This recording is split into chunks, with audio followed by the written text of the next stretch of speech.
ఏపీలో రాజకీయం ఆసక్తికరంగా మారుతోంది. అటు కూటమిలోని 3 పార్టీలు రాజకీయంగా తమ పట్టు పెంచుకునే ప్రయత్నం చేస్తున్నాయి.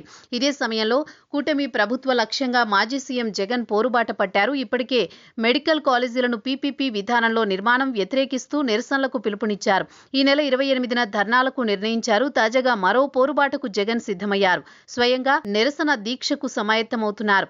ఈ మేరకు పార్టీ నేతలు వెల్లడించారు. అనకాపల్లి జిల్లా నక్కపల్లి మండలం రాజయ్యపేటలో బల్క్ డ్రగ్ పార్కును వ్యతిరేకంగా నిరసనలు కొనసాగుతూ ఉన్నాయి. బల్క్ డ్రగ్ పార్క్ వద్దు, రాజయ్యపేట ముద్దు అనే నినాదంతో గత నెల రోజులకు పైగా పోరాటం చేస్తున్న మత్స్యకారులకు వైసీపీ మద్దతుగా నిలిచింది.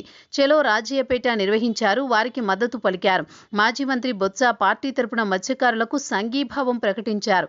తాము పరిశ్రమలకు వ్యతిరేకం కాదని చెబుతూనే మత్స్యకారులకు నష్టం చేస్తే చూస్తూ ఊరుకోబోమని తేల్చి చెప్పారు. వీరికి మద్దతుగా మాజీ సీఎం జగన్ రాజయ్యపేట వస్తారని బొత్స వెల్లడించారు.